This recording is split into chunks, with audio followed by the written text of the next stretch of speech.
Blades Ramble are proudly supported by our main channel sponsor, My Business Group, a group of brands designed to support owners, leaders and managers in business. If you're looking to grow your business, contact mybusinessgroup.co.uk today for more information or follow the link in the description below.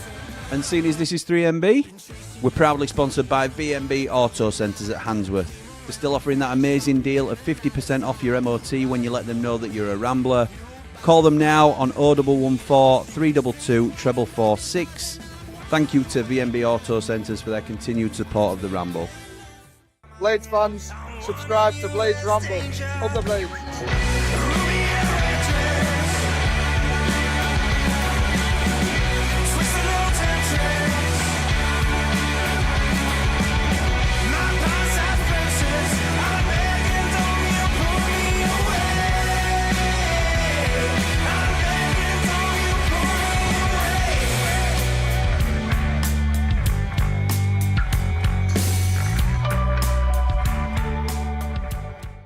What is happening, Blades? And welcome back to the Blades Ramble. I am, of course, Jimmy, and this is 3 Mardy Blades. I thought I've been tactically chomping as I've been, and called out by Mountain for doing it, obviously. But as we've been preparing, I was there, I'd nailed it, everything was sorted. And then I thought I could have one final couple of nuts. I couldn't do it, I couldn't chew in time. So I do apologise for coming on and eating on stream like Mountain used to do. So, yeah, I have to apologise because it's not very professional. But we're here tonight to talk about, have United been knocked off course a little bit? Or do we have to look at the bigger picture and think we have pulled ourselves, or have started to pull ourselves away from trouble? There are still plenty of games left to go. And there's context to why we've played the way we've played in the last couple of games. I'm going to get the boys on to talk about it, but I want your comments as well. Let us know what you guys think. We can't always jump into every single comment on 3MB because I want to hear the boys' comments. There's a couple of other things I want to discuss with them as well. So without any further ado, my first co-host of the evening is Paul the Man Mountain.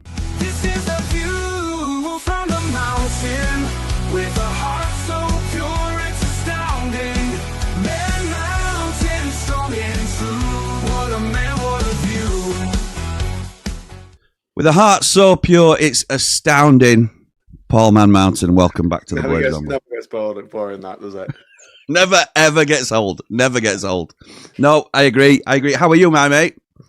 Yeah, it's we're in the reflection stage of our grief, aren't we? Yes, we are. Right. We are. We've been through the anger. Yeah, it's one of it. Yeah, it's a process, mate. It's a process. We're going to get it all sorted tonight. But to do that, we need our main man. He really knows. It's Dave the Nose. Dave the Nose, he really knows where the wind, I know whispers blow. Smelly brain, he's in the know. Dave the Nose steals the show. Dave the Nose steals the show. How's it going, pal? Tactical chomping. Did you actually use that phrase? Is that what I used? Oh, I was tactically chomping. Yeah. Sorry. You changed. Sorry, mate. Do you know what I am? Thanks for asking, lads. I really appreciate your concern, but I'm feeling loads better than I have been doing over the last couple of days because I know I've been struggling. So I appreciate the well wishes and the thoughts and the texts and all that. But yeah, I've been good. I've been all right. I'm all right. I feel like, do you know what? I still feel a little bit rubbish today, but I feel like I'm on back end of it. So I'm giddy and I'm all right. I'm okay. But hang on, I phoned you up. I know you did. I'm only joking. Don't worry. Can I just pop your balloon a minute? No, Dave, don't, because I know. Dave, I know. No, so please don't say what I think you're going to say. I just want to say a big thank you to everyone who sent me messages or comments yesterday on what was my mum's birthday and the first one since she passed. So thank you to everybody who did that. It means a lot. You had to do that now, didn't you, when I was having a little bit of a bit? I want to do something as well. I want to say something as well. Oh, no. Are you going to make me feel even worse as well? No, not at all, not at all. So I had a call with my auntie and uncle in Perth, Australia, who informed me that they are Ramblers and regular Ramblers, and they watch us all the time. They get up in the morning when we've been on the night before, and because they're miles ahead of us out there. And they say, well, are you on tonight? We'll be watching in the morning. I was like, Oh, that's lovely. I had no idea. So big shout out to Sue and Tony over in 40-degree Perth. I don't know where Dave's gone on our screen. I can see him like flailing his arms. You had a bad connection, mate. I think it's about to return. Yeah, I think it's better like that, Jim.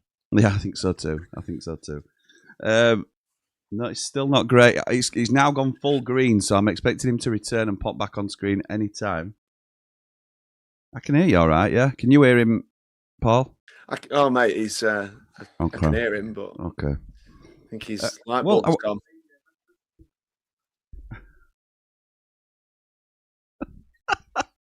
Very good, David. You need a new light bulb by the look of you. Yeah. Well, I was gonna circle back to Dave's comment actually, but I don't feel I can do it talking to a blank screen. So it's a little bit of a holding pattern until Dave returns. I think, to be honest, Dave, what's the crack? Yeah, do that. See if that works. Classic, this. Yeah, the nose. Ultimate ramble. Well, it's how we do things, isn't it, pal? You said that. Don't get cocky. You've got a poor signal now, according to this. Sorry, dipping in and out. Mate, I've got the Ethernet cable all the way from downstairs. Yeah. Look at you, Dave the nose. Now then, let's see if I have to rejig him here and put him back in. So yeah, just to carry on the stream, so we don't completely lose our train of thought. Hang on. Before we do, mate, because he's back now. Thank you, Dave, for going out and in. Obviously, we like to have a laugh on this stream, and we will continue the banter. I don't want to sort of drag it down any way, but I think it's right that we ask genuinely how you are, because obviously this is the first anniversary, and it's a big thing, mate. So, are you okay? Have you been all right this weekend? Are you all right now? How are things? I'm very lucky that I've got a fantastic wife and 3 brilliant kids who are there and distract me when I need distracting, or are just there. So I'm all right. Tough day yesterday, but more ways than one. But we're back on it, and we move forward one foot in front of the other. Top man, mate. Well done, mate. Yeah, all the best for you and your family, mate. With that, it's an awful process. Yeah, so thinking about you, mate. Anyway, right, moving on to football, and this is trivial compared to things that people deal with in real life, so we can have a laugh about this. Yes, I know Sheffield United are struggling at the minute in the last couple of games, but as we've just heard, right now, there are more important things to rightly be concerned with. So, Sheffield United, it's not all going to be doom and gloom for us tonight, I don't think, unless you lads feel completely different to me. I think there is a bigger picture to look at here, in the fact that I think we've definitely turned a corner. I know the last 2 results have been disappointing, but I now feel like we are the Sheffield United they expected to go into the season with, rather than an absolute shadow of ourselves that I did not recognise at the beginning of the season. So yes, it's been poor over the last couple of results, and Wilder, Paul's just refreshed his memory on Wilder's post-match before we came on. He went for him, didn't he? He absolutely went for the players. Do you think that was harsh? Paul, you've just listened to it. I'll ask you first, mate. Do you think it was harsh? Do you think it was fair? Do you think that it was both? What are your thoughts on his post-match, where he absolutely... It's not a Sheffield United team I recognise, and if they carry on like that, they won't be my Sheffield United team. All this sort of stuff. Really strong from Wilder. I think it's a response of a manager who's a supporter of the club. I think he's angry the way it went down in the second half, obviously, and I think it's a message to the players, because when you do get on like a resurgent run that they've been on in the last sort of 6-7 games, it was back down to earth with a bump, and I think he's trying to get a reaction out of the players for the next game, because yeah, I think it's the sort of response you get from a fan. It's very honest, isn't he? I don't think there's that many managers who come out and speak like a supporter of the club almost, or a supporter of from a supporter's point of view. Because as a fan, I like hearing that he's not happy, or I like hearing I do. He feels it, and that's one of the benefits of him being a fan of the club. But I don't see that many managers going all in on the players like he has done there. And I'm sure he's after a response.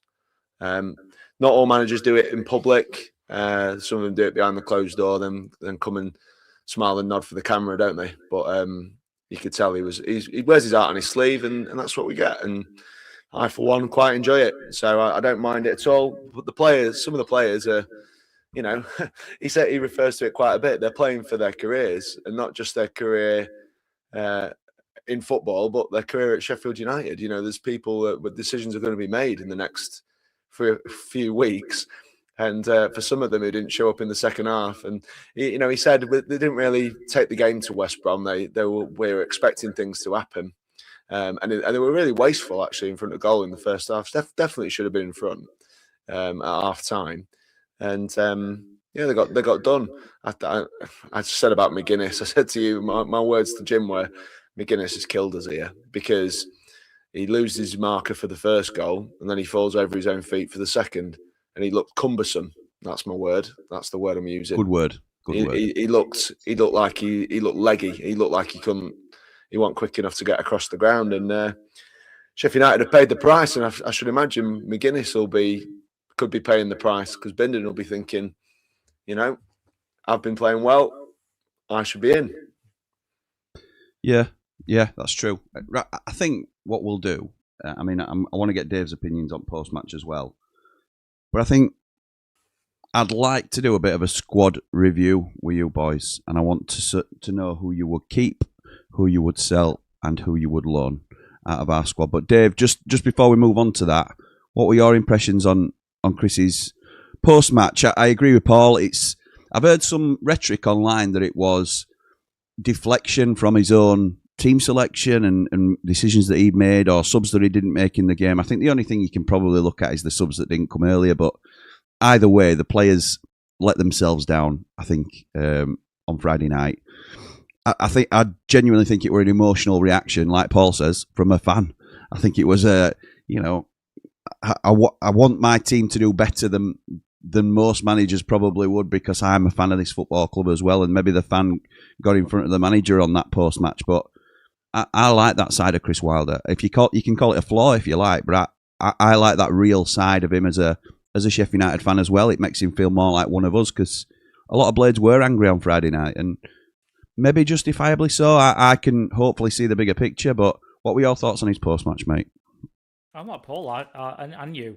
I didn't mind it at all. I think it'd be interesting to see how some of them react to it. I think it might be one or two that won't like that he's doing that in that sort of public domain. But I agreed with everything he said. And to be fair, I don't think you can maybe, like you said, criticise him for not making the subs earlier, but you can't criticise Wilder for them not being able to make a 5-yard pass to each other. Because some of them, I think it's been across both games that the passing certainly through the middle of the park just been sloppy, and even at the back just not taking care with what they're doing like they have been.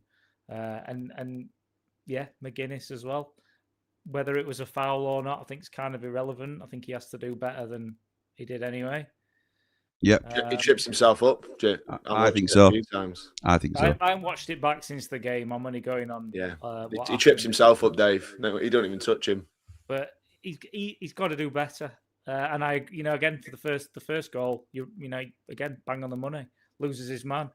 How Gus has missed that tackle as well, I do not know. Well, gone through his legs on it with Gus, and yeah, he sort of jumps though, doesn't he? He jumps into it almost, and I can't blame him.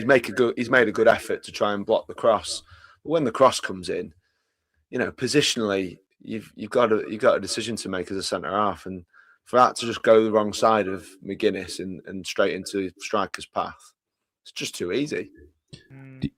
Who do you blame for same goal? But who do you blame for the man getting free? I'm looking at McGuinness basically. I know Tanganga doesn't do his bit either, and I think Tanganga was very disappointing. I don't think he escapes criticism this game at all, or the last couple of games, if I'm honest.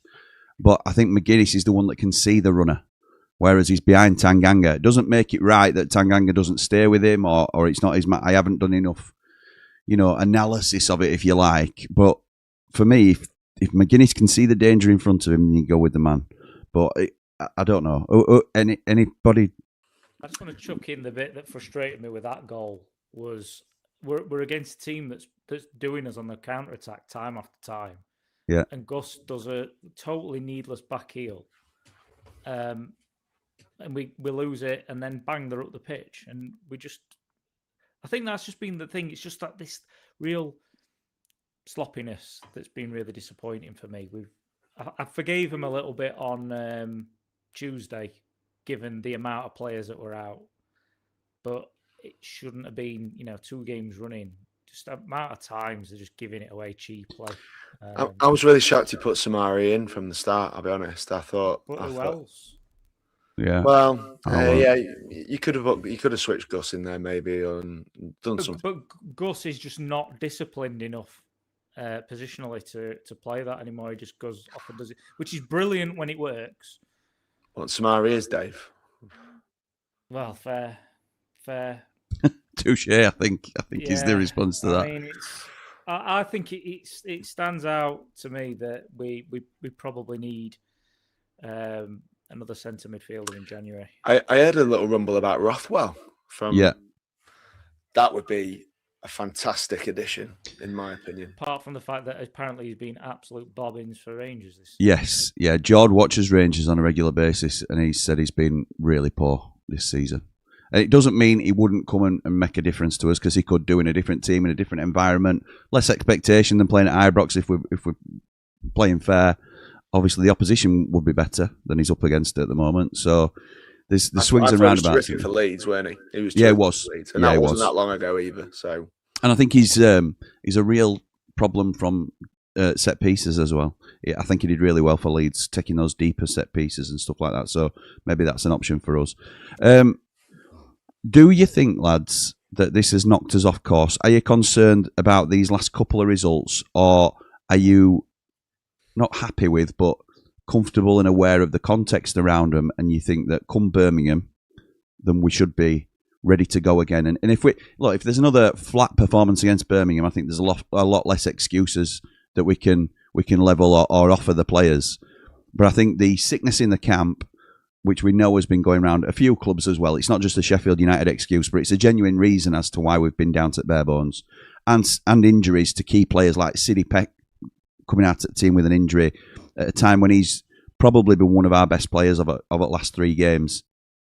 I just think it's been a perfect storm of things to go wrong for Sheffield United, and that's the reason for the poor performance. I don't even think it's the quick turnaround of games. I think it's the illness and the injuries that have caught up with us at the back end of a good run. I think I think we were wasteful in the first half of the game. I thought in front of goal we were wasteful. I backed Gus to score from the strike that he hits, not straight at the goalie. The goalie makes a decent save, but it's a save that Gus allows him to make, because he should be hitting the corners, really. And he's the man to do that, isn't he? So I would have expected him to score. I don't want. I know Samari's a young player, but for me, after the criticism that Wilder gave of them two being in there probably cost us the match in the week before, I'm really struggling with him now, because I thought that was... I mean, he had an opportunity to shoot. He dithered, dallied, shanked it. Campbell and Bamford between them. Bamford ends up just chipping one into the goalie's hands when he...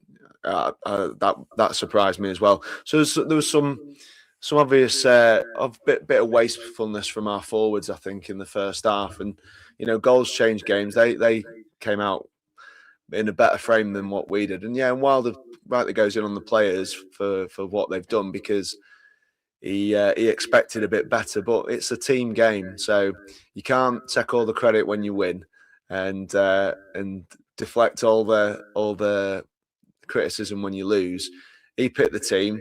He sent them out after half time, having had words with him, and he's described it as the worst 45 that he's seen so far. So there is always some there is always some criticism for the management on that, because that's his job to motivate, isn't it? So we'll see if it works, won't we, when next week comes around and see what's happening. But I would be very, very shocked and surprised if Samari's on that team sheet, certainly in the first 11, because I've been really quite disappointed with what I've seen. And anyone alone, like you say, that second half, nobody was doing. It's the response, isn't it? Sometimes when you go 1-0 down, what management are looking at is, right, so now what are you going to do? And there just wasn't anything. And I think that's annoying for him. Never I have to push back on it a little. Say again, mate. We never looked like scoring, did we? No, we didn't. Second half, we didn't. I have to push back on the Samari criticism, though. And I'm not a big fan of Jibril Samari. I thought he had an okay first half. I don't think you can highlight him as being a weak link, particularly against West Brom. I thought he did okay. I thought he was terrible on Tuesday night. But again, we didn't want to go in on our players because, you know, what good does it do ultimately? We all recognised it were a poor performance across the board on Tuesday, and Samari was a focal point, probably the poorest on the pitch. But I thought he started okay on Friday night. I think he faded in the second half, which was largely anonymous in the second half before he got brought off. But I think Wilder has singled him and Matos out as being the absolute drop-off in quality that he was talking about in the press conferences, which is, you know, your career's pretty much done when the manager's saying that, essentially, out loud in the presser. But I think it's harsh to say we're to blame on Friday night. I just think, Jim, it's such an important position. It is. And again, he doesn't carry the blame for everybody else who was underperforming in that second half, not by a long shot. But it's so important, that position, because everything starts there in the middle for me. So that's where if you're gonna come back into a game, or you're going to take a stranglehold of a game, that midfield battle is the most important thing. And I struggle to see him having the quality is required at this level for us to go and beat teams and take control of matches. That's just where I am. It doesn't mean that I'm blaming him solely for. No, I know, mate. Guinness is the one at the minute for me in those action areas that, the forwards were wasteful first half, but it's two bits of defending there that you'd say another defender, Ben Mee, for example, might have covered the space differently and blocked the first one. May have been able to get a toe on the ball or whatever on the other one. So it's those individual moments, isn't it, that have cost us the game. And and certainly I think Jimmy's been vindicated a little bit. He's never really fancied him from the day he walked in, and other than the game the other day when he was winning every header at every corner, I'm coming round to the idea that Tyler, if I was Bindon, I'd be looking at that going, "This is what have I done here?" Yeah, because I think Bindon has been quite good in these last few games. Yeah, I think he's been stronger than McGuinness. I think he's going back though, because I think if he weren't going back, he'd have kept his shirt. Yeah, it must be. That might be it. So I'm with you, Pot. I'm in a bit of a sticky spot with McGuinness because I'm conscious of how it went with, and people have criticised me already in comments for certain things you say about certain players, and it's understandable because, you know, everybody has their own opinion, and we encourage that. We want people to feel comfortable letting you know who their favourites are and who they don't rate and stuff like that. But I've got to balance this between, I don't want to force my opinion on anybody, but I always want to be honest with how I feel about players and the team and how it's going at the moment. My general thought at the moment is I want to be positive about the team because I think we've done well over the past 8 games, if you like. And I think overall we're on an upward trajectory. We have to beat Birmingham, I think, now to keep that momentum going and keep that feel-good factor going in and around the club. But with certain players, I'm trying to shy away from it, but that's not... If you ask my honest opinion, I'm not a big Mark McGuinness fan. And I think I've made that pretty clear without being too harsh about it. I'm not a big Samari fan. I don't really know what we've got in Matos because we've not seen enough of him, but whenever I've seen him, it's not really great. I'm not a big Jamie Shackleton fan. While ever any of these players are wearing the shirt, like with everybody, you'll all have your favourites and those that you think are dodgy, but you'll back them because they're playing for United. But I think we can do better than Mark McGuinness, and I think Ben Mee's a big miss.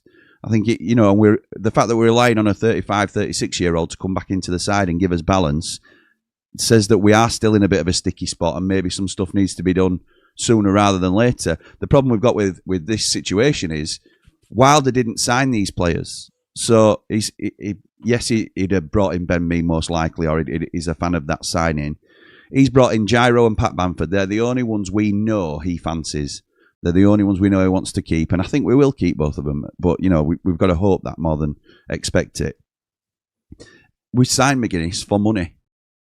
So even if Wilder doesn't fancy him, which, let's be right, he's picking a 36-year-old over him. So he's not seen as the defender to build your team around. Are we going to sell him in January? I don't think we are. I think he's with us for at least the season. So there's other, Bindon looks like he might go back, Dave, because I agree with you. Why didn't he start? Because he's not really. I mean, you can say he put a foot wrong at one stage of one of the two games, which didn't ultimately lead to a goal, and everything else has been pretty much spot on. So yeah, it's not been perfect from Tyler Bindon, but it's not been enough to drag him. If Tanganga had made that mistake, yes, he's got more credit in the bank, but Tanganga don't get hooked, does he? So I think we move on now to have a little look at. Obviously, there'll be some players that nothing will change, so we'll sort of glide over those. But for example, Cooper will stay at the football club, all being well. I don't think we'll get a bid for him. I'm not anticipating a bid for him. Cooper stays at the club. It's not a case of sell, loan him out, keep him with Michael Cooper. I think Sorry, I just want to say with Michael Cooper, because we've not got together since the game on Tuesday. How good was that save right at the end of the game, mate? Against Norwich, it went incredible. It saved us a point, hadn't it? Yeah. It saved us a point. Saved us made sure that we didn't lose the game. Yeah. And that is unbelievable. If that doesn't instill some confidence back into him, if that was one of the issues that he was facing, then yeah, I completely agree, mate. Completely agree. He's a great goalkeeper, and I think we've been critical at times this season with him, but we know how good he is, and I think that's maybe why we've been critical. Yeah. But I mean, that was class, absolute class. It's the same as when people criticise Gus Hamer. It's not because he's the same level as a Samari. It's not like he's had a Samari type performance. He might have had a 6 out of 10 game, but that for Gus Hamer is still okay. It's just not his level, and we know he can get to a higher level, which is why we're talking about it. So Michael Cooper stays, all being well. Obviously, there's always the anomaly of a bid coming in, but I don't think there will be. Adam Davis surely stays due to being the necessary backup. So I don't really think. The only question would be would you still bring in an alternative goalkeeper option? Dave, I know you've been a big proponent of that going for previously. Now that Cooper's returned to form, Paul, are you still in the camp that you'd consider it if it came up as an option? Well, not really, because I think there's for each. Well, I can imagine that he breaks down his spend on each area, and I think he's probably paying Davis quite well to be our number 2, and I doubt he'll go and spend more money on a number 2 because ideally they don't see action anyway. I think long term there is room for a better alternative, like I think with what we mentioned, but I think he's probably going to, like you say, stick with Davis until his contract runs, because no one's going to buy him, are they? And I doubt that anybody would come in and try and loan him off us and pay his wages. So if as long as Cooper stays fit, it's a null point for me, really. But I doubt I can't see him going and getting a veteran keeper to come and sit on the bench on 30 grand a week. I just can't see it. The only thing we were sort of toying with was if Cooper did need to get some work done, if he were going to have like 4 to 6 weeks out, is it worth going into the market for a number 1 level goalkeeper? But again, it's speculative, isn't it? It's something that we don't know about. We don't want to spread the fact that he is injured if he's not. So we'll move on. Tanganga. Hang on. Go on, Dave. Go on, David. I want us to loan Faxon out. I do. So if we loan Faxon out, that's leaving us with 2 keepers. And But that's what it is. if Paul's right in what he says in terms of we've got a goalkeeper budget and 2 goalkeepers which will be on a very healthy wage and 1 which will be on a youth wage or a low. Right. But we don't know what the overall budget is, so we're only surmising. All we can do is say what we'd like us to do. Not Can you see Yeah, him getting true. Davis off the book? I can't see him spending money No, I on don't- another keepers No, but because I we've got think if Davis he's on the book. if he's out of contract in 6 months' time, I don't think he's on 30 grand a week. Be amazed No. if he's on 30 grand a week. No. But So if he's going in the summer anyway, then it's 6 months, and yeah, you're paying for it. But I think the security that it gives you and allows us to get a very promising youth keeper out for 6 months at least. I think if we could do a short-term deal on someone, I think it's smart. The other thing is that you may or may not have seen there was a young goalkeeper warming up on the pitch before. I think it was the Norwich game. Some people commented in it on the Platinum chat, and it was like the England under-17 goalkeeper who is a Sheffield United player. Is it worth taking the risk of? I mean, worst comes to worst, you can get an emergency keeper in, as we've seen with our neighbours. Is it worth taking the risk that you send Faxon out anyway? Not rely on a 16-year-old to be a cover. But how many games do you expect Luke Faxon to play this season? I don't, but we know that if Cooper gets injured or Davis gets injured, that he's there on the bench. He's got to be. So if you send him out, I know it's ifs and buts. It's all ifs and buts. yeah, the goalkeeper position as well. It relies a lot on decision making and psychologically. It's a lot of pressure because every mistake is amplified, isn't it? And we don't know about Faxon. We've seen him in the reserves and we think he's decent, but until you've stood in front of 30,000 playing in a first team match, we don't really know about Faxon. I can't see Faxon.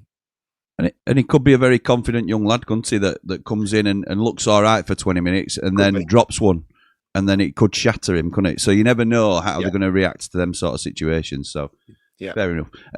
Tanganga we're keeping, aren't we? Obviously, there's no point debating Tanganga. Sam McCallum stays at the club. Ben Godfrey, gotta go.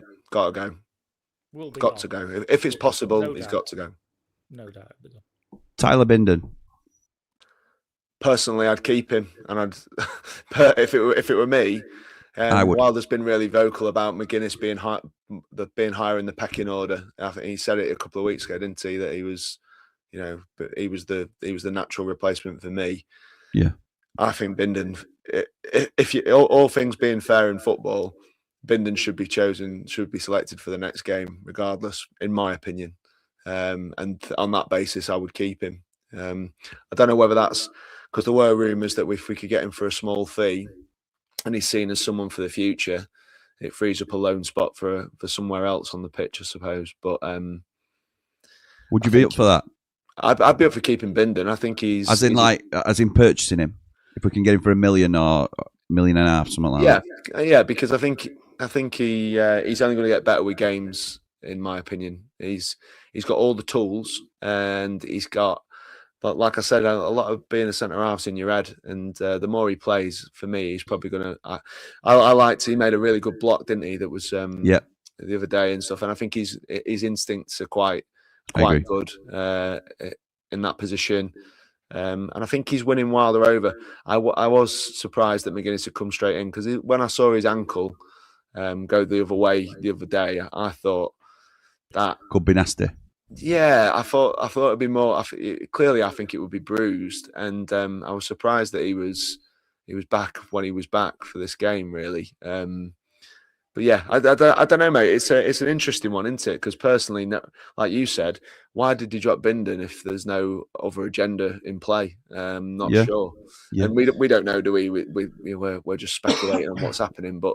All things being considered, I think after that second half, Bindon should be selected for the next game on the basis that he's had a couple of decent performances before that. I'm going to ask Dave same thing, but do you think Bindon will start against Birmingham? Just bearing in mind McGuinness's performance as well, and we're assuming that Ben Mee's still unavailable.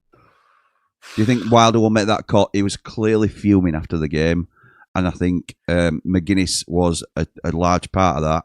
He was not mincing his words with regards No, he to wasn't. falling over. He said it wasn't a foul. It's got to be better. Yeah. So, but we've also seen by this, and we can't forget this, he slated not Samari by name, but he slated it enough to know that everybody knew that there were a huge drop-off in the quality and all this sort of thing when Samari and Matos were on the pitch. And Samari starts in midfield against West Brom. So just because he's had a bad night, which Samari definitely did on Tuesday, doesn't mean they're on the outs. So that might lean towards McGuinness gets another start. But what do you think will happen on Saturday? Gosh, you're asking me to read Wilder's mind. I don't know. I don't know. It's a real toss-up from my perspective, and Wilder will have his ideas of what he wants to do with it. But I personally know what I'd like to see, and I think with all of the scenarios aside, Bindon should be selected for the next game based on that performance. But it doesn't always work like that. Sometimes he'll go in on them and he'll say to the lads that he feels have let him down and go on then, show me something different, because that could also come into play, couldn't it? He might pick exactly the same team and go and prove to me that I was wrong about you. What do you think he'll do? Come on, stop doing a Dave. What's he going to do? Come on. I'll flip a coin and answer. This is like. Do you think Bindon will start? Do you think Bindon will start on Saturday? I think he should. Yeah. I do. No. Come on. Just say it. What do you think, Jim? Do you think? I'm asking you, mate. I'm asking you. Well, I think yes. I think that. I think you're wrong. Hey! That press conference was very very critical of his performance, and Bindon was a safe pair of hands, I thought, at the back. So from that, you would like to keep him. You think there's but you think there's a strong chance we send him back. You would like him to start if it's between him and McGuinness on Saturday, and you think if you were pushed into an answer, which you had to be, that yes, he probably does start over McGuinness. Yeah, I think what Wilder has not pulled any punches when it comes to McGuinness's contribution for that second goal. He said, what did he say? Might as well have slung my laptop in the bin. All the analysis we did on the crossing and positioning and stuff like that. That's on him as well. We know Jaffet's going to play. Games aren't won on a laptop though, Chris. He should know that. They're not one on a laptop now, but he was seething, wasn't he, because of the analysis that he'd put into it, and he said, in the bin because they're not listening, they're not doing it, and it certainly didn't sound great for McGuinness. I thought there's going to be some double sessions next week or this week, because he was not at all amused by what. It's going to be a tough week for a minute. Yeah, and frankly, Bindon had done a really solid job. Yeah, I agree. I know there's been question marks about him since he arrived, but I think the other games he's been really steady back there. So I was really shocked that McGuinness started. To be honest, I was quite surprised, not just because of Bindon's performance, but also because of that injury. It looked like he twisted his ankle. He definitely rolled it.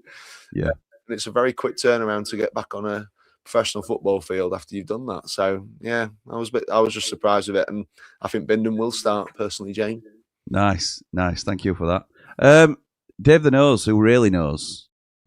Bindon, firstly, would you send him back, and do you think we'll send him back?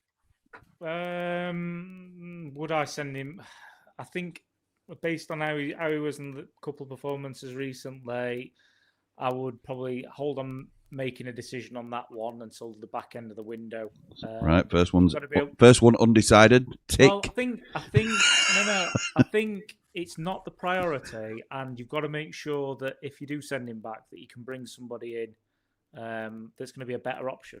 And I'm not sure that will necessarily be available. So, on balance, I'd probably say keep.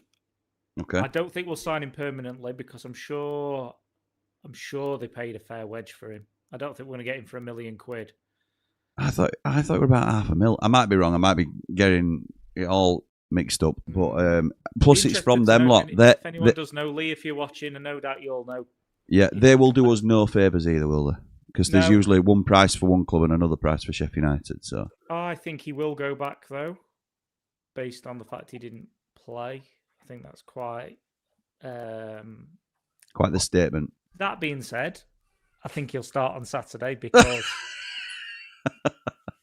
of exactly what was said in the presser afterwards and not listening and that kind of thing. And there's got to be consequences to it.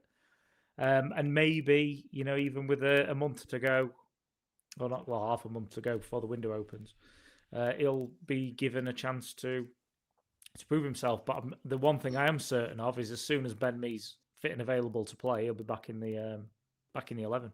Absolutely will. Thank you for that, Davey Boy. So Harrison Burrows obviously stays. We can talk about his performance if you want to circle back to it at some point. But Ben Mee obviously stays. Jamie Shackleton. Dave, I'll come straight back to you with this one. What are you doing with Jamie Shackleton? Are you keeping him and trying to get him fit and in and around the first team for his versatility that we're told he has, but we've not seen because he's been injured for 18 months?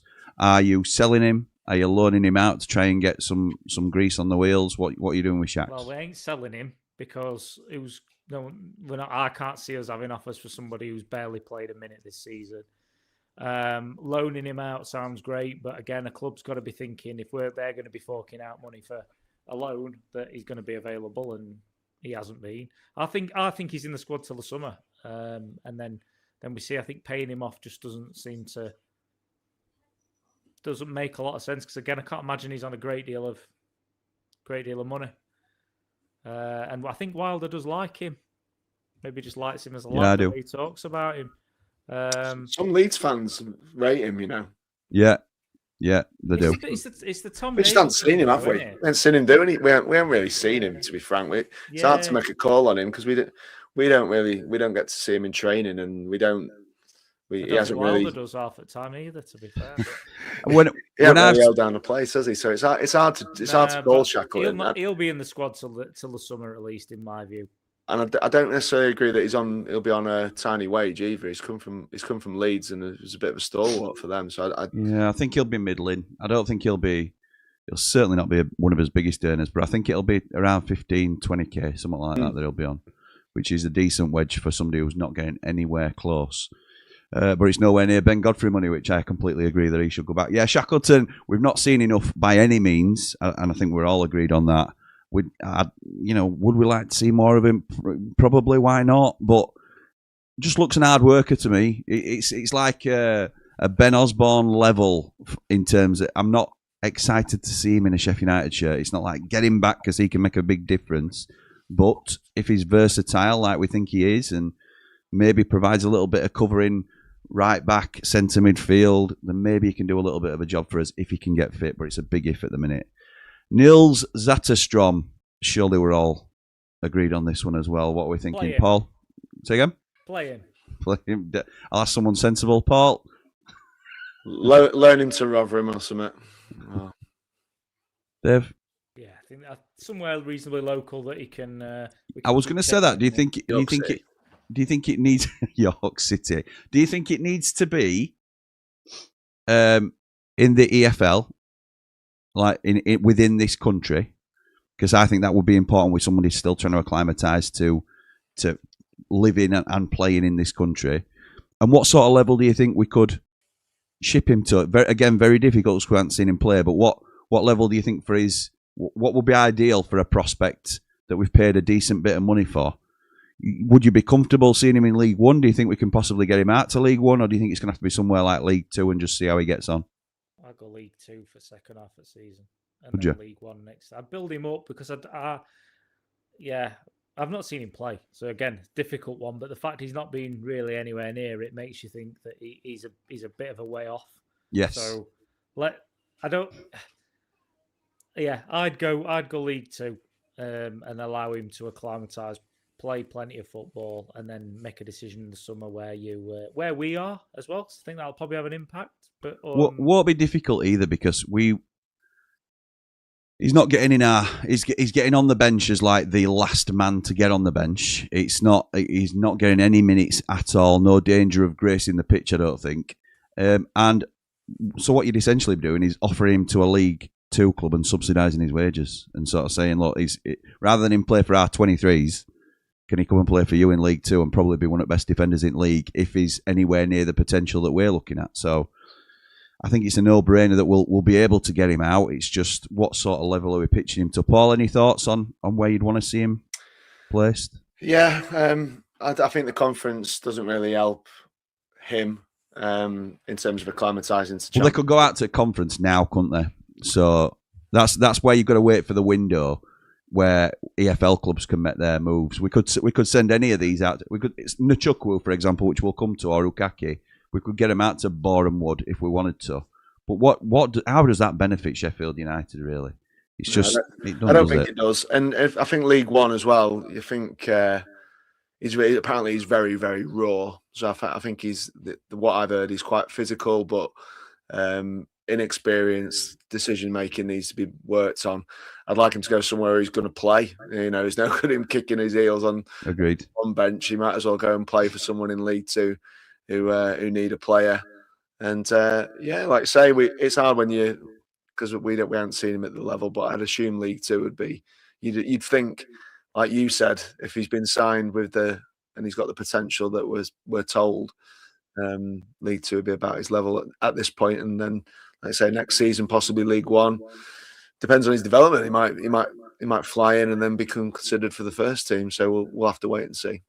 It's funny, isn't it? Because players develop at different times. Somebody we're coming on to now is Femi Siriki. He's had 3 really poor loans away from Sheffield United as we've tried to develop him. Couldn't get in the side at Rotherham, and you look at him now, and he's starting for us every week. And yes, we haven't got any competition for him, and we'd ideally like to rest him and rotate him in and out. But he's holding his own at first team. Yes, he's been off it a couple of games, but he's had more good games than bad, and he looks a real player. So you never quite know when it's going to click for some players either, do you? So Femi Siriki, just while we're talking about him, obviously stays at the football club, but it's a gap we need to fill in terms of giving him some competition into it, I think. Mark McGuinness, again, I don't expect him to leave in January, but as the third choice centre-half, should we be having long-term looks at other players, or do you think he's being groomed for Ben Mee's spot next season? Is it too early to? I know you're saying shaking your head, Paul, but is it too early to judge him on a couple of mistakes? Yeah, it's probably the wrong time to ask me because I'm still fuming about what happened Friday, and I think I think my issues with him are things that are not easily remedied. I think that he's the physicality. I think his pace is an issue, and you can't teach someone to run faster. You can teach them how to position themselves better, but you can't teach them how to run faster. And I don't think he's a great athlete. I think he'd get bullied. And certainly if we've got any aspirations to go further and get out of this division potentially at some point, I mean, the Premier League, he'd be a complete fish out of water. So I would say we keep him till the summer, and then we review the option because he was bought by someone else, and I think Wilder will probably be forming that opinion of him right now. Yeah, agreed. Dave, any different? I want to say something really harsh here. I don't think he's a better defender than Jack Robinson. So, yeah, we've got to be looking elsewhere.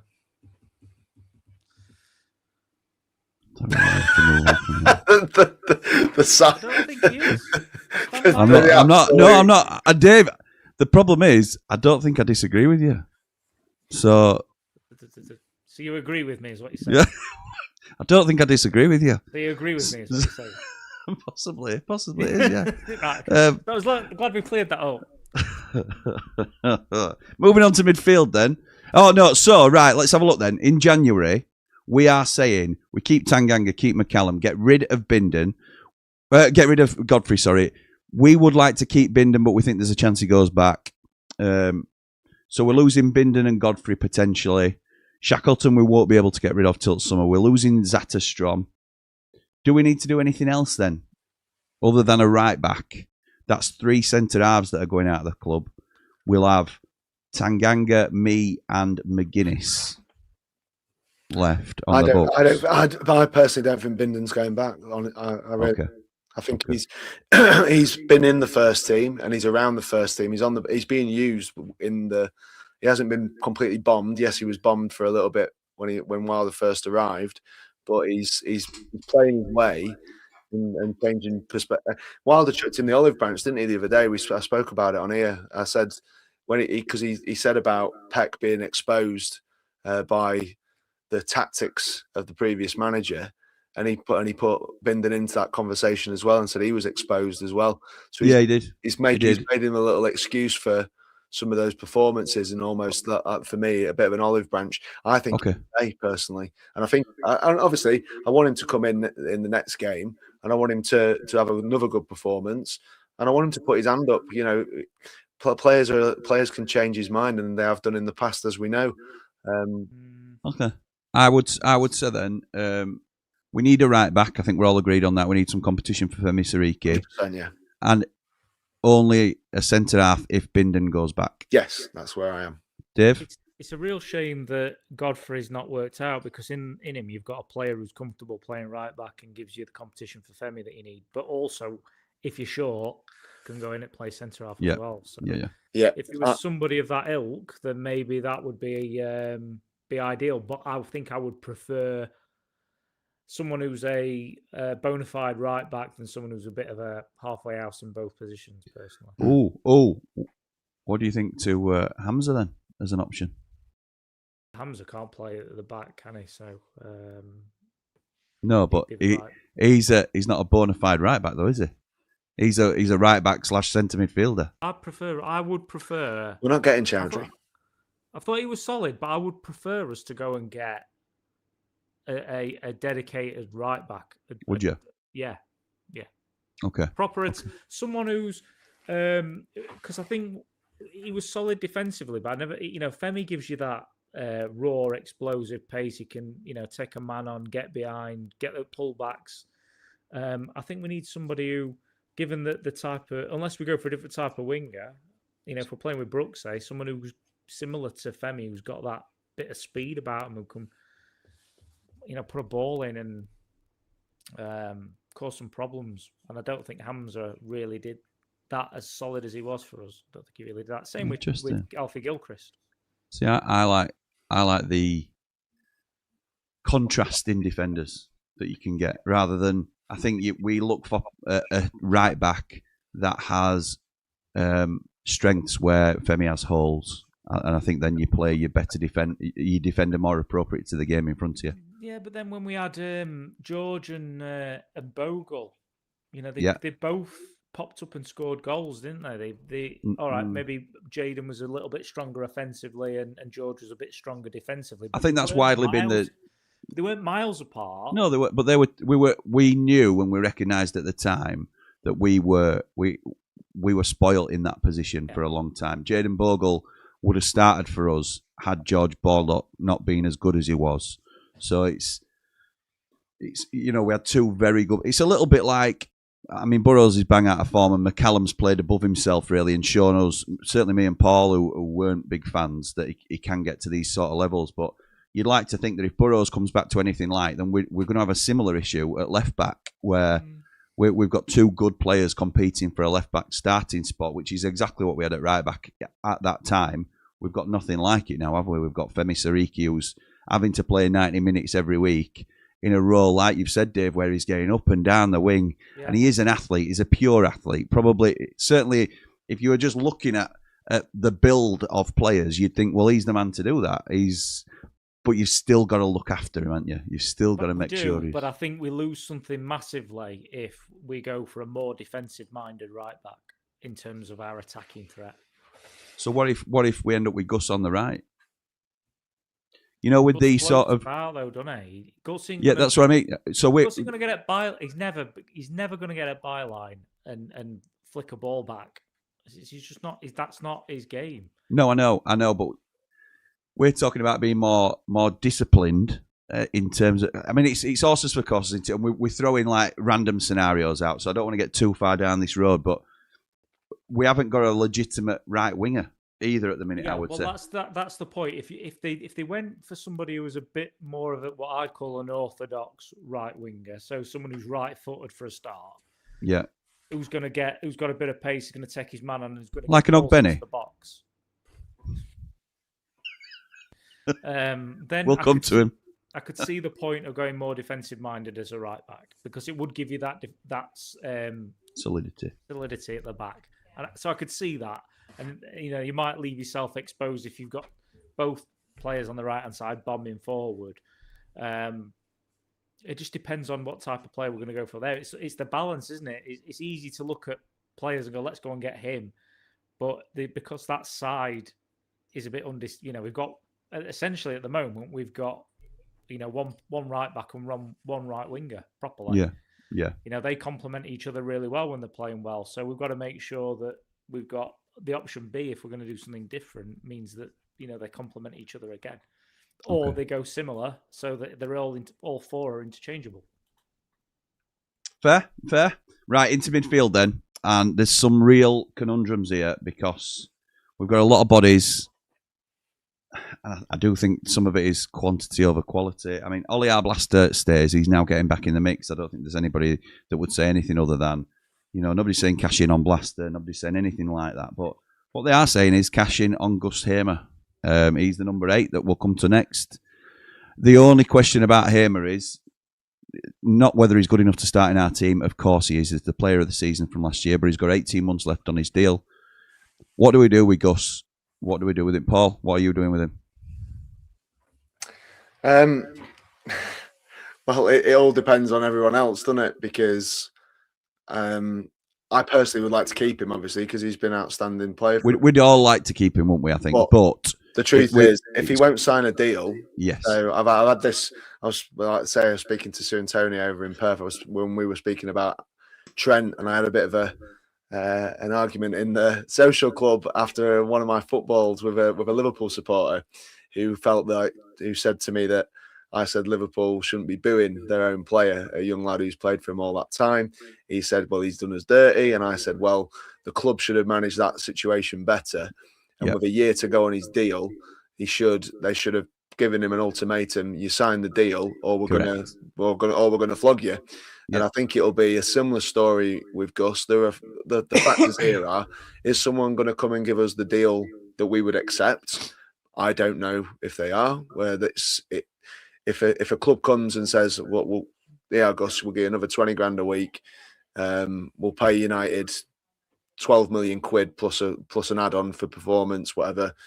If the club thinks that's fair and Gus has no intention of re-signing, then I think we have to sell because that money to us is too much. We can't swallow it up like Liverpool can with Trent. We haven't got millions and millions of saleable assets and we haven't got loads of money with no parachutes to be able to do that. And it was the same thing with Ndai and Berger.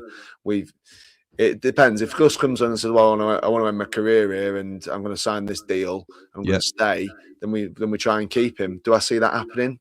Probably not. I don't think Gus will stay or will be committed to us in that way, particularly if we're nowhere near and we don't get promoted or we're not in the shout with it at the end or whatever. You know what I mean? I think he's going to have suitors. It's just about whether they can come in and meet the valuation that we want for him. But I think if Gus says he won't sign a new deal, I think United will say, well, go on then, we'll go. He'll invite teams to come and make offers for him, I'd imagine. I think I agree, by the way. I think we need to set the table here a little bit because it seems like a bit of a sort of a baity question to ask about Gus Hamer because people will obviously be feel very strongly one way or the other, really. And it's because he's such a good player for us, it's a ridiculous thing in some people's eyes to even ask or think about selling him. The context to it is January is silly season. We know this. Clubs get desperate. We've been in the Premier League where we've been desperate looking around for players and we end up paying over the odds because Sheffield United have done it before and other clubs have done it before. If we can get an over the odds offer for any of our players, we will likely sell them in January. And I think, it's Gus Hamer included. If we get I know Paul's talking about 12, but if we get a £15 million offer for Gus, then which it could be in January from a Leeds United or a PSV or somebody that needs that little bit extra and they're teetering, then we might get that because it's January. The other context is we have started terribly this season and we are up against it to try and get into a position to get promoted. It's not like we are top 4 now, and we just need to get our heads down and push again with the best possible side that we can till the end of the season. Obviously, we need to do that anyway to try and get up the table, but we have to look at the wider context of it's a lot less likely now than at the start of the season that Sheffield United are going to get promoted. So at the start of the season, it was more likely than it is at this current time. 20 games in, 21 games in, whatever we are, we're 18th in the league. We have to be realistic about where we are. And the final bit being, which comes off of that, if we don't go, we haven't got parachute money, and he's in the last year of his deal, and we will get a knockdown bid for him. People will know that we need to sell our better players. So do we need to get in front of that a little bit in terms of selling the assets while they are as high as they possibly can be? He's only going to decrease in value from here, Gus, particularly if he doesn't sign a new contract. So I'm not saying we're desperate to sell him or we need to sell him. That's why we're asking the genuine question about Gus, and it's why it'll come up more and more as we get closer to January, because you have to consider all of those things in the mix as well. It's not just a case of why are people trying to offload our best player. We're a better side when Gus Hamer's free-flowing and playing well. We're a better side with him in it. But he costs money, and he's a high-ticket player because of that. He could do that for someone else as well, and he's valuable. He's an asset to us. So, Dave, Paul's had his say. What do you think about Gus? Do you think we will, or do you think we should sell him? Quite succinct here, and I might surprise you and just say I agree with everything Paul said. I think it's exactly where we are and where we should be. It comes down to the offer. If we get the right type of offer in January and he's not prepared to sign a deal, let's do the business. I think we've got to be very careful offering him out. Put yourself in a bit of a weaker position negotiating wise. Yeah, that's basically how I'd approach it. Okay. What's your figure, Dave? Well, it's interesting. I think before I would have been. I think my initial reaction when Paul said 12 million plus add-ons, I'd have kind of gone no chance. But given that in the summer he'd have 12 months left on his deal, we signed him 3 years ago for about 18, was it? Something like 15. that. 15. Then 12 probably with a bit of, some sort of bonus for depending on where he goes. He's probably sensible. It's tricky, isn't it? It's tricky because it's an unpopular. Nobody wants him to go. Yeah, that's right. We'll stand here and go, get him gone. But you have to. I think it does come down to it. If he wants to stay, I wouldn't sell him. I'd keep him because I think he's that good. But if he's going to go anyway, it's very hard for us as fans he's to separate. He's an ideal signing for a club that gets promoted this summer. He's absolutely ideal for someone. I know he's top at Tree at minute. Yeah, goes back. He's beloved Coventry.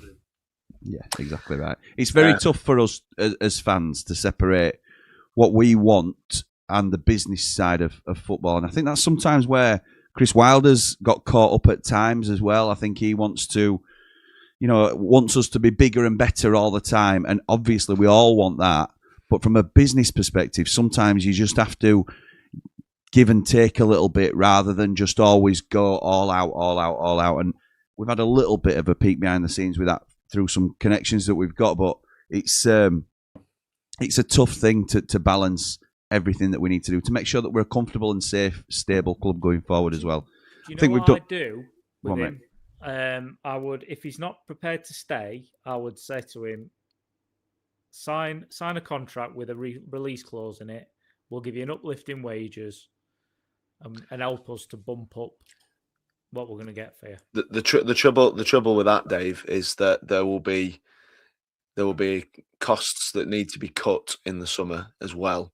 So yeah, I won't go nuts with the release clause. Don't get me wrong, but I think we can't go nuts with the wages, Dave. That's the point. Even if he signs a 3-year deal or whatever's on the table, we can't be like increasing the wage bill because the funds coming in are going down. So it's I think the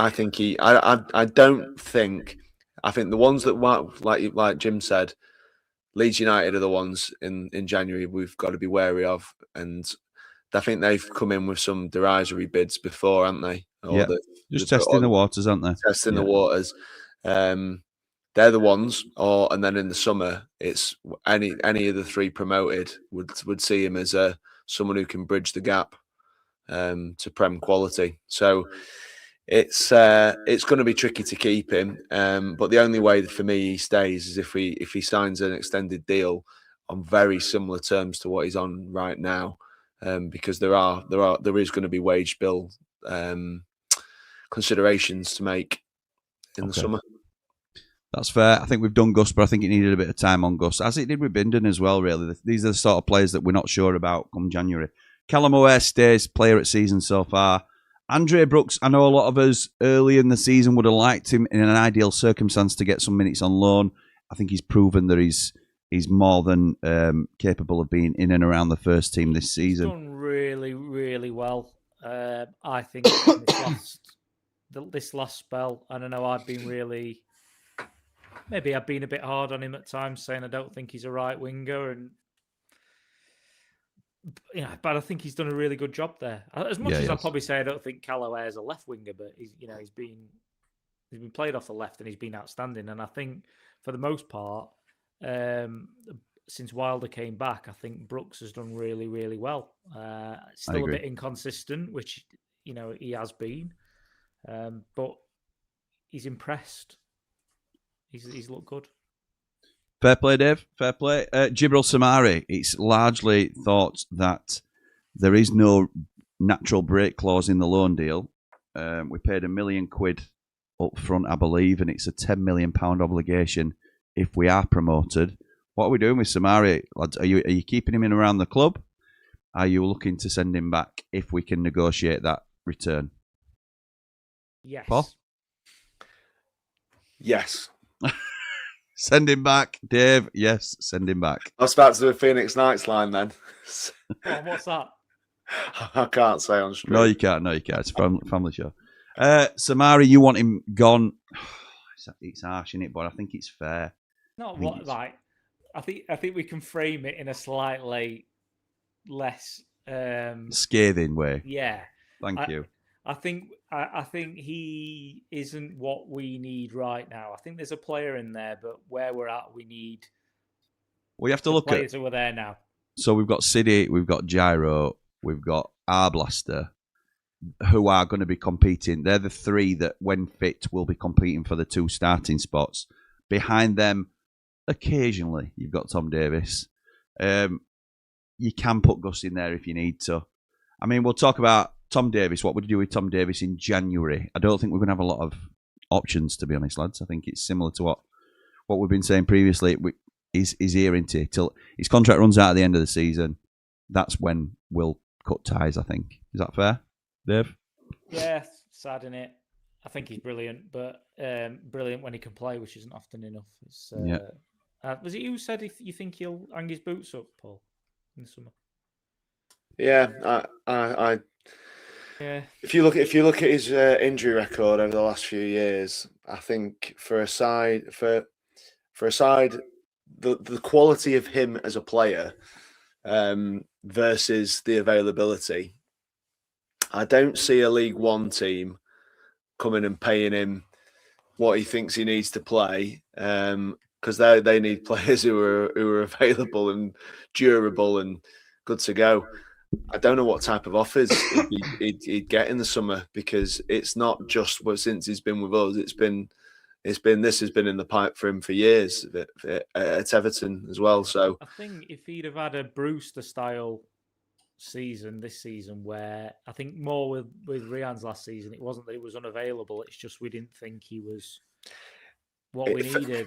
I think he'd be all right, but he's not playing this season, is he? It's all too often he's not available, and that probably does point to he's a luxury. He's a luxury we can't afford, Dave. Especially next season. I agree with you. I'm just saying. Yeah, I agree. He's like next season when the wage bill needs to be cut. He's the idea. I think you're right that you're talking about League One. I think you're right. I think a Championship club would come in for him if he showed some level of availability. Yeah, but we won't let him go if he were. if he were available. He'd be a great option for us in the middle if he was. No, I mean, if he was showing some availability, but maybe wasn't up at the level of the rest of the midfield. But I think talent-wise and ability-wise, I think he's right there with the rest of them, but he can never play. So I don't see another championship club coming in and going, well, It's too high risk.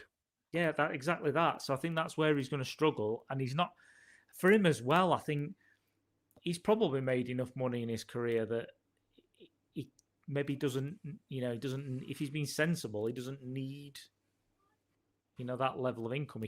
I think he's got other interests as well outside of football. But don't lower yourself to, let's say lower yourself. I didn't mean it in a derogatory way, but if you've been a player that for the majority of your career has played at the Premier League level, and he's in his 20s still, isn't he? Yeah. Don't be forced to go, I've got to hope that somebody in League One takes a punt on me to try and keep going. Do you not think he goes to somebody like a Wrexham or somebody like that, potentially, who was trying to establish himself at the level? There's few clubs that would take him at this level, but I think they're slightly, not desperate, that's the wrong word, but... Paul's right, though. The risk of the outlay that they're going to have to make. I mean, I know people always float around this like pay as you play type thing, but again, how much does he want to keep putting himself? Because from a mental perspective, it must be incredibly challenging. Yeah. It's what you've wanted to do your entire life. You make it to doing it. You have a good career, and then you keep getting robbed of being able to do what you want to do because your body can't handle it. Yeah. And mentally, it must be so difficult for him each time these setbacks occur of picking himself up and putting himself through. Rehabilitation's hard. It's not just a case of you sit on a massage table and get a massage 3 times a week and you wait for it to get better. You put yourself through the ringer to get back to being fit. I just think, how many times can you just keep doing it and doing it and doing it? Must be. I won't be shocked if he hung his boots up. I really wouldn't. No. Well, you said that, haven't you? You've called it early, to be fair. So, okay, lads, nice one. So, Tom Davis, another one that will rumble on because he's on our books, and I think he'll stay on our books till end of the season, to be honest. Ukaki and Nachukwu will put in the same bracket. Do they need a domestic loan, League 2 level, that sort of thing? Just get some football in their legs because they're not impacting the first team at all. I think that's probably. Are they fit? Are they under 21s? Where are they? Nachukwu's playing regularly for 21s. I don't know where Ukaki is. I may have got that wrong way around, but I don't think I have. So yeah, there's. I think Nachukwu's been. They look good in Ukaki looked good in pre-season, didn't he? Did he? So he needs to go out and play. No, I mean against the lower level teams that we started the pre-season. He looked quick. Loads of them looked great in pre-season. He looked quick, didn't he? That's But let him go and play at that level and see how he gets on. It's a ridiculous. It's a tricky dilemma because Chris Wilder would never have signed these players, Zatterstrom included. We're talking about would you sign Tyler Binden for $1.5 million? Well, we allegedly signed Zatterstrom for $3 million. Chukwu for $1 million or whatever it was, and we're not playing them. They're nowhere near the squad. And we're saying, well, Binden might end up in first team, a much more proven player in EFL, and can we?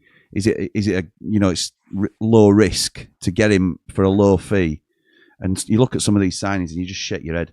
Tahith Chong, obviously he's been unfortunate with injuries. He's sure enough, I think, to be in and around the squad until this season. We're not looking at moving him on anywhere. I think that'd be the one that I think that I'm interested to ask whether you keep, sell or loan is Matos. Loan.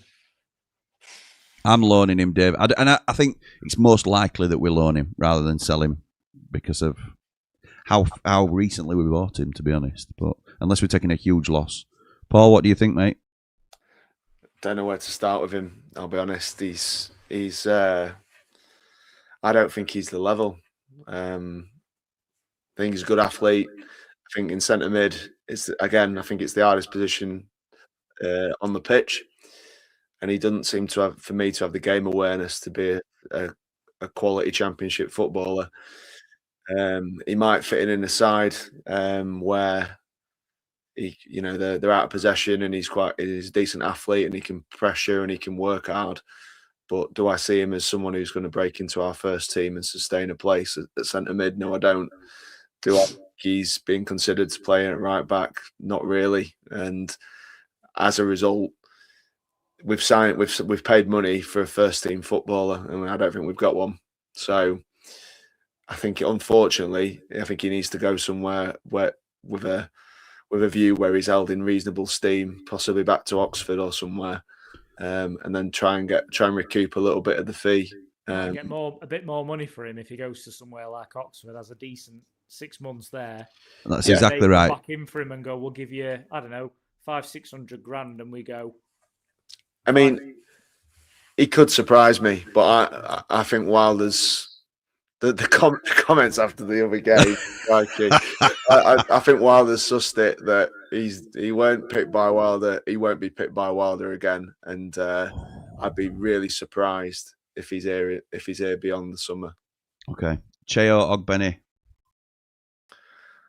and Louis Barry. Let's do them together.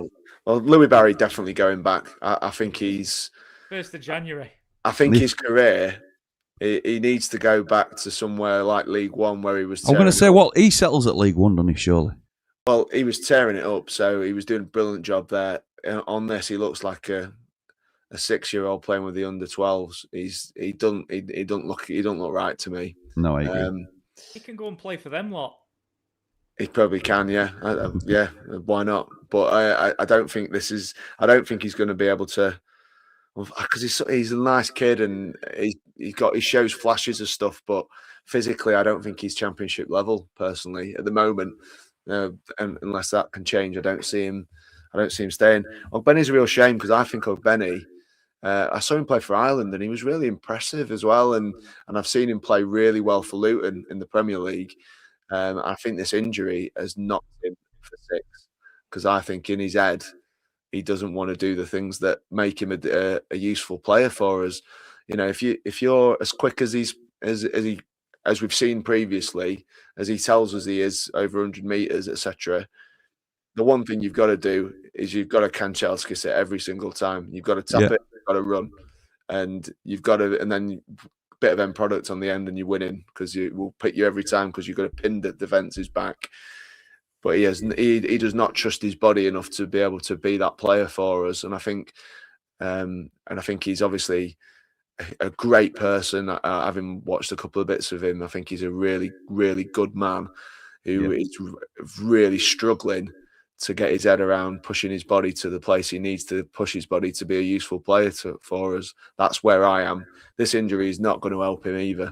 I mean, he's the second, along with Samari, that it's rumoured that we can't terminate the loan.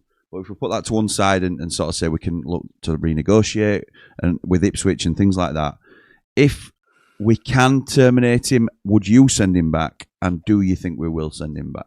Well, I don't think Ipswich will agree to terminating him because there's nothing in it for them. We'll be paying his wages, and they won't be thinking, "Oh, we'll get him back in and around our squad." So, if that's the deal we've signed up to, then there's no way I can see them going, "Oh yeah, well, you can terminate and send him back." And unless they say find a buyer for us and we can a buyer, but what an injured, busted. They know they bought a croc, don't they? So that's why they'd keep him out with us. Well, I think unfortunately, and it really, really doesn't sit nicely with me that I'm saying this.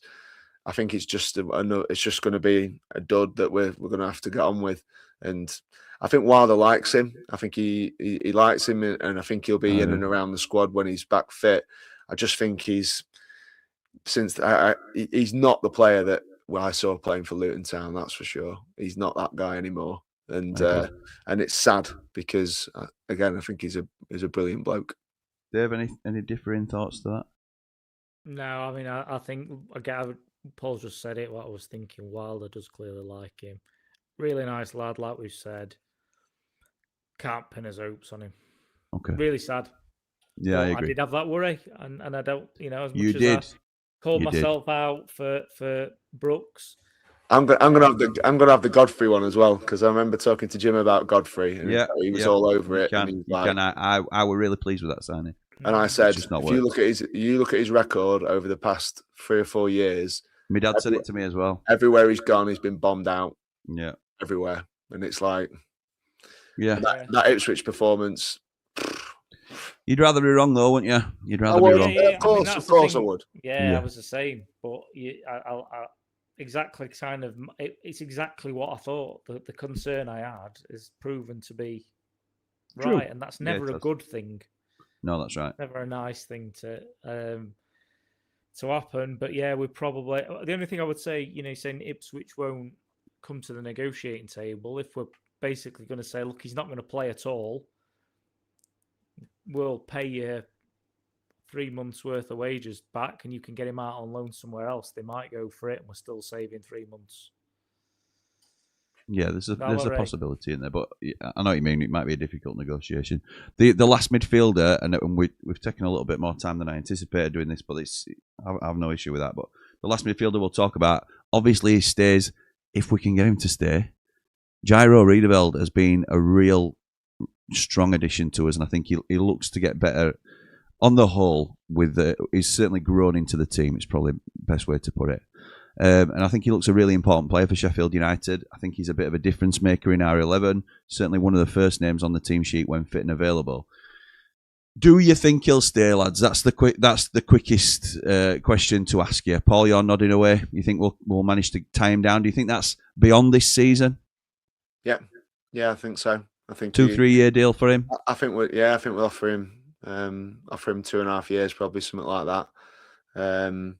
Coming and made an impact. I think he's one of the three that I see being our midfielders, our central midfielders this season. Riedeveld, Peck, and Blaster are going to be the three. It's going to be 2 from 3 for the rest of the season, and hopefully we hope that they're all fit and can come back. Well, that's the thing, because that's where it's pretty much worked out with Tom Davies not being in the reckoning. Do you think we need a fourth? Yeah. With that all being said, I think we need a fourth. I think then, because obviously after that you're looking at Davis, Samari, and Matos, if we are able to alter the situations with some of the other midfielders, Samari and Matos, for example, I don't see Davis being able to get anything sorted for him. So I think he stays anyway, but we can't trust that he's available. I think if we get something sorted for Samari and Matos to exit the club in some way, then there is definitely room for a fourth, 100%. Yeah. I think you need more for two spots. Dave, I see you nodding away with that. Do you think Jairo stays? Yeah, this would be really disappointed in him if we make the right level of offer and he doesn't take it. Yeah, and I'm really disappointed in us if we don't make the right offer to him. I think we will. I think Wilder will have made it clear just how important he is, because he's vocalised it about both him and Bamford, which we'll obviously come on to as well. So, yeah, that's fair. I think that's midfield done. Right, just finishing off with the forwards then. I think it pretty much writes itself, this, to be honest.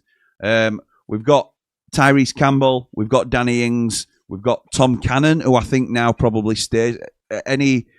Tyrese and Ings are more or less nailed on to stay for the season. The slight question mark would have previously been over Tom Cannon. He's already said he wants to keep Tom Cannon. He sees him as one of his main actors.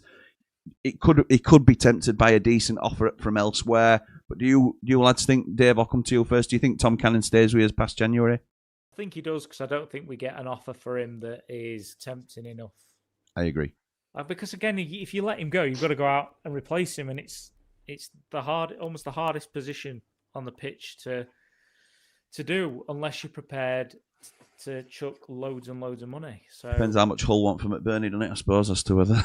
Would you rather have? No, I'm not on about me. It's the manager you've got to think about. So I mean, if the deal came up that allowed him to do that, then he might go for it. I think Cannon's worked incredibly hard. I do. The last few games. Cannon stays. Surely Cannon stays. Paul, do you think any different?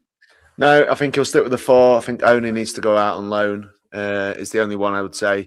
and he'll stick with the 4 he's got because Only the Loney. Yeah, I agree with that. That was obviously one that we would have come to. Do you think Bamford stays then, Paul?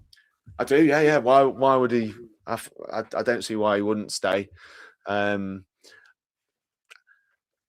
I think it's difficult depending on the level of wages that he wants for next season. So I think that the board will be thinking about next year, and Wilder wants what he wants, and we'll want to offer him $1+ won't we? But he'll want a 2. I would imagine so, and I think he'll be reviewing offers on that basis. Yeah. Just give me 1 minute. Yeah, no worries, mate. No worries. Are you confident he stays, Davey boy? Yeah, I think so. I think it just seems to fit both parties, doesn't it? I think he clearly gets on with Wilder. He started well. The fans seem to have taken to him. This is the longest I've ever gone without reading one comment. I think we are 1 hour and 25 in, so I'm going to apologise. Have to disappear, and I will have to. Yeah, I know. For the same reason at some point. I'm going to get through as many as I can in the next 5 minutes. Paul says, in tough do we trust? It was a minor blip against West Brom. God knows what happened at half-time. The dressing room looked a different team. Great first half. We Blades could have been winning. We go again. I don't know about a great first half. Sheila says, hiya lads. Hope you've got over the disappointing second half from Friday. Story doing the rounds is that we're linked with Joe Rothwell at Rangers. Have you any take on this? I know Paul asked me about it. What would your thoughts be on Joe Rothwell coming in, Paul? It feels a very Wilder signing somehow. Certainly does. I think it fits. I think we're talking about a 4th centre midfielder. I think he slots in lovely, to be honest. And is he free? Is he on a free? I'm not sure. Is he on a loan? He can go or something like that. Second half was horrendous, says Bean. I think there are quite a few obvious areas to improve in Jan. I just think another centre midfielder, because the drop-off from Peck and Gyro to whoever plays currently is huge. Ontario Blades says, hi 3MB, when United's game is poo and you're feeling really blue, always look on the bright side of life. 1 loss in 6 games, up the Blades, up the worldwide Ramble, up the 3MB, up all the positive ones. Like and subscribe. Thank you, mate. Ian says, I fully believe that because of our recent good results, the players thought they just had to turn up and coast through it. There was a distinct lack of effort and enthusiasm. That was a huge criticism of Wilder's post-match as well. Mark says, hi 3MB, personally would forget the playoffs and let CW build a squad from January so everything is in place for the summer. We've just been talking a little bit about building, lads. Would you have... it's difficult. In seasons gone by, we've had to build squads with 2 plans. One for a Premier League squad and one for a Championship squad. And we could never truly sort of get our plans underway. Even in January now, would you be looking at just bolstering... When you look at players like Bamford, who are going to be on big money, would you look at a Championship season next year as most likely and build a squad around that rather than, which makes a Hamza bid unlikely, that sort of thing, doesn't it? So probably, but I think that's why you look at loans, don't you, where you can in January, and historically that's what we've done, because it's a bit easier to allow for that planning that you've only got somebody who's there for 6 months. So I think that I can't see us making any permanent signings unless they're free. Thank you, mate. Rocketing through these because we're only going to give it another 5-10 minutes. Yeah, okay, mate. No worries. Mark says, unpopular opinion, the Blades are a better team without Gus in it. I would sell him in January and start the summer rebuild now. Chris says, evening chaps, Rothwell would be a great signing if the rumours are true. Russ says, we're still second in the form table in the last 5 games with 10 points. Repeat that going forward and we'll be okay, but we need to stop the knee-jerk performances. Let's have a look.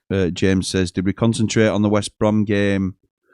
Should have gone for it versus Norwich and got the points in the bag. Jack says, evening lads, watching from Dublin Airport, providing my pre-flight entertainment. Oh, well, have a good time, mate, wherever it is that you are. Are you returning back, I assume, from a weekend in Dublin? Hope you've had a good one. Dave Morwood says, evening 3MB, glad to hear you're feeling better. Best wishes, Dave. Hi to Paul. Paul's relatives in Perth, up all the Rambles, up the Blades, up the +6. Lou says, evening 3MB, as I'm typing this, the Undertaker seems to have walked into Dave the Nose's house. I'm not losing my head after Friday night.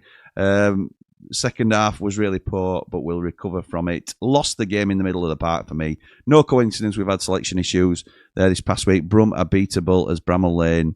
At Bramall Lane, it's a long season. Up the Blades, up the Ramble. That's your co-host there, mate. talking to us. Lou, who's available on Top 20 Takes and All About the Championship on Ramble FC.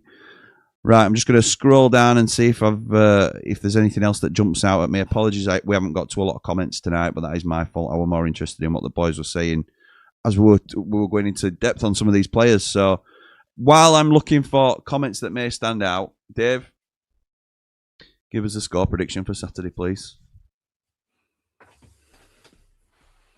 2-0 United. Mr. Mountain. I'm going to say 2-1. Are you up for it, Paul?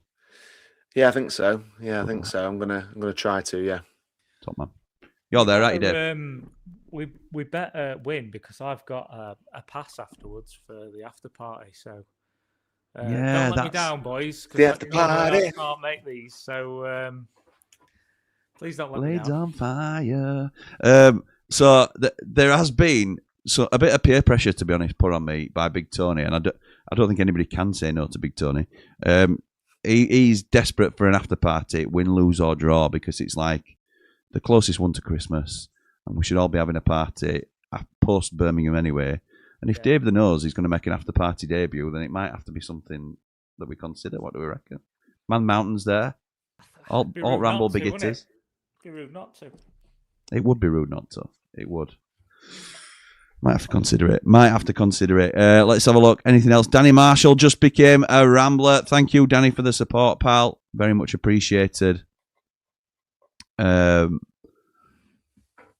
on. He's clearly fouled for the goal, says Home Funk, and scapegoated by CW. I don't think he was fouled, personally. I think he tripped over his own. There's a like a 50-50 split from what I've seen. It's very even. Some think he was fouled, some think he wasn't fouled.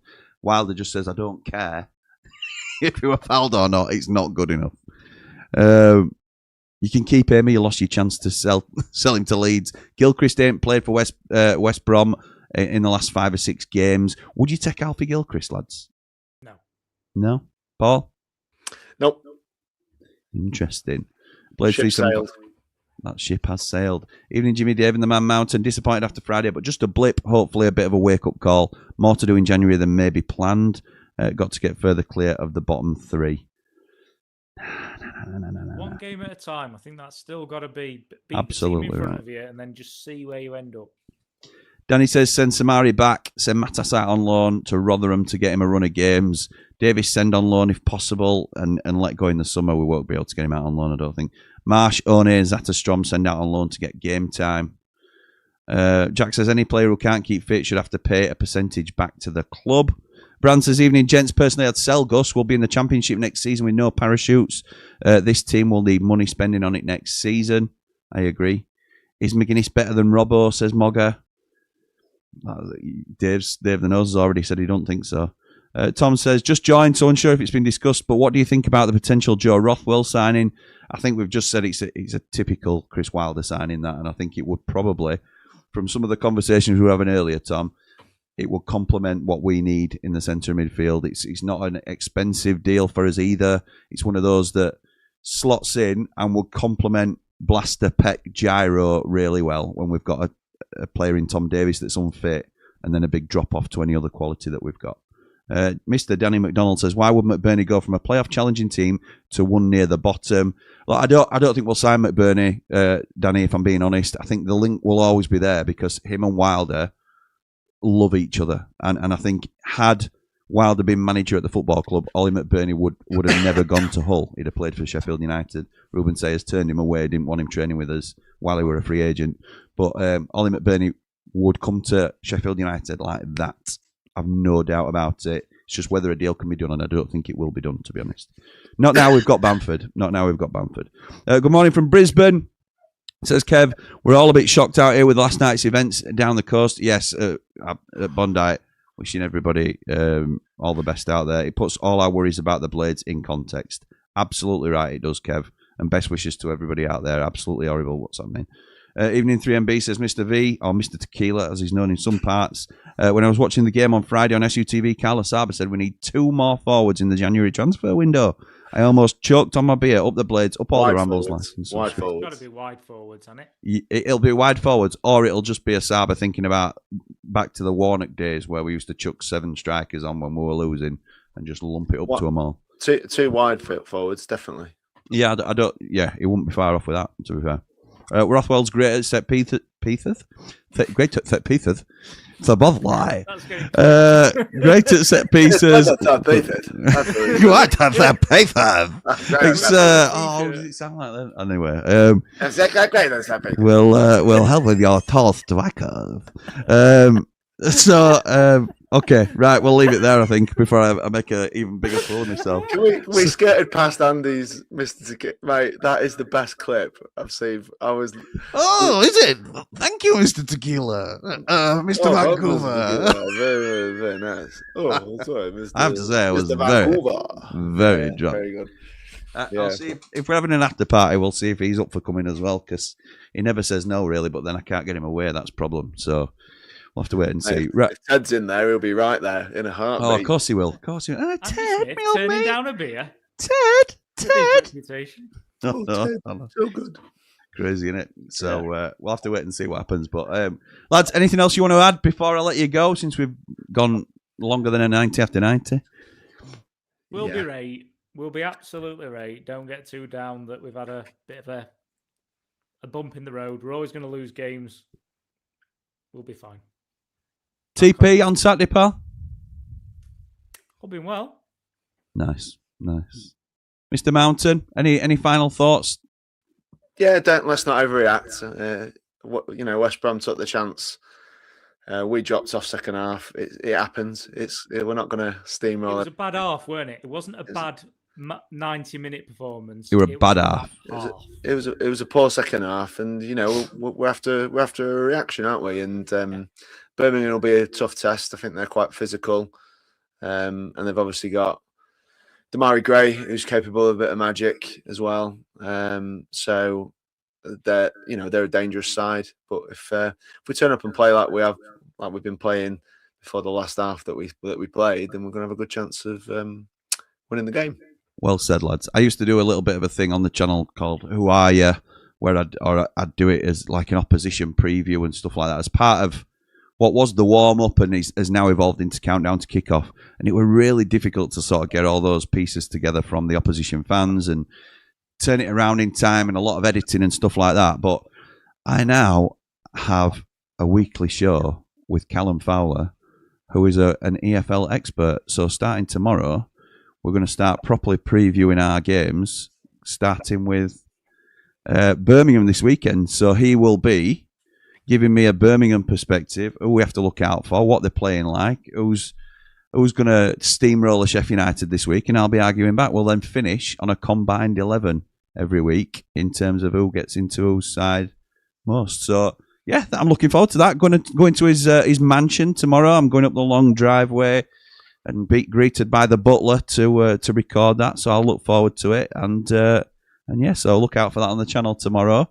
It's a previously discussed topic, this, isn't it, with you and Fowler and Birmingham City? It is, yeah. We'll be revisiting it. It's timely as well, isn't it? Yeah, he's got them for the Champions League in 3 years, I think. So he's ridiculous. It's like his Brentford shout and all this. Barnsley are going to get automatically promoted just before they lose Sheffield 3-1 at Lincoln. So we'll be mentioning that as well, I think. Where are they? They're like 10th, aren't they? They're 10th last yeah. time. Yeah, but they had 3 games in hand, so they were going to win league. And then, obviously, you've got to win those games. That's the problem there. He didn't really take into consideration. So, anyway, enough about him. We'll see him on channel tomorrow. Thank you, lads, for joining me. Thank you to everyone in the comments that has as well. Apologies we didn't get to them all. You know that sometimes with 3MB we won't, because these two just rattle on, and I can't get them to stop rambling. So, come on, you red and white wizards. Up the Blades. Shine